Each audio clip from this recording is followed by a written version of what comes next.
Hi everyone, this is Sameer Meen and welcome to my YouTube channel. आज की video में हम describe करेंगे कोरोना वायरस और रमज़ान को। पहला रमज़ान होगा जहां ज़्यादातर लोग घर में रहकर अपना रमज़ान गुजारेंगे because of the corona virus. मेरे पास 5 ऐसी टिप्स हैं जो कि आपका रमज़ान बेहतर बना सकती हैं। टिप नंबर 1 ये है कि ज़्यादातर लोग काम की वजह से सारी नमाजें नहीं पढ़ पाते, जो कि इस दफ़ा मुमकिन है। अगर इस रमज़ान ज़्यादा से ज़्यादा लोग घर रहेंगे तो अपनी सारी नमाजें कंप्लीट कर सकते हैं। ज़्यादातर लोग ऑफिस जाने की वजह से या कहीं बाहर रहने की वजह से नमाजें कंप्लीट नहीं कर पाते, तो ये रमज़ान एक परफेक्ट अपॉर्चुनिटी है आपके पास कि आप घर रह के सारी की सारी नमाजें पढ़ें और अल्लाह के और करीब हो जाएं। टिप नंबर 2 ये है कि आप इस रमज़ान कुरान मजीद खत्म करें। इससे होगा क्या कि आपका टाइम अच्छा गुजरेगा और आपके दिल को सुकून मिलेगा। दिन में 45 मिनट्स टू 1 आवर निकालें जहां बैठ के कुरान पढ़ सकें और एक पारा खत्म कर सकें, ताकि 30 दिनों में आपके 30 पारे खत्म हो जाएं और एक कुरान मजीद खत्म हो जाए। अपना टाइम खुद डिसाइड कीजिए और एक दिन का मखसूस टाइम डिसाइड कीजिए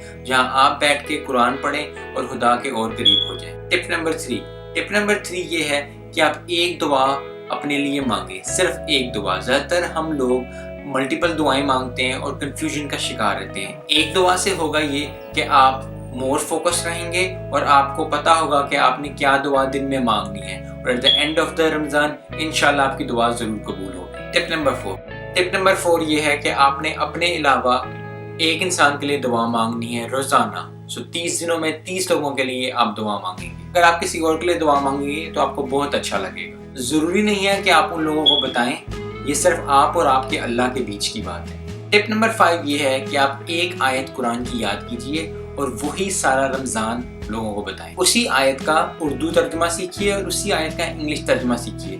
होता ये है कि हम रमज़ान में बहुत ज़्यादा आयतें शेयर करते हैं और बहुत ज़्यादा कुरानिक वर्सेस शेयर करते हैं। ज़्यादातर हमें उनका मीनिंग पता नहीं होता और हम अरबिक ही सिर्फ शेयर करते हैं। सीखने का मकसद ये है कि आप एक आयत शेयर करें और उसका उर्दू और इंग्लिश तर्जुमा सीखें, ताकि आप लोगों को ज़्यादा से ज़्यादा वो आयत बता सकें। इससे होगा ये कि अगर आप किसी को उर्दू ट्रांसलेशन और इंग्लिश ट्रांसलेशन बताएंगे तो कोई और दूसरा इंसान भी उसको सीख सकता है और समझ सकता है और उसे कुरान पढ़ने का शौक पैदा हो सकता है। ये थी मेरी 5 टिप्स कोरोना वायरस और रमज़ान के लिए। I hope you like my video. I hope आपको मेरे 5 टिप्स अच्छे लगे। अगर आपको अच्छे लगे तो प्लीज़ शेयर कीजिए। अगर आपके पास कोई ऐसा टिप है जो आप लोग यूज़ करते हैं तो प्लीज़ कमेंट में शेयर कीजिए, ताकि इस कोरोना वायरस के टाइम में रमज़ान में हम ज़्यादा से ज़्यादा बेहतर हो सकें और एक बेहतर इंसान बन सकें। Thank you very much and see you in my next video.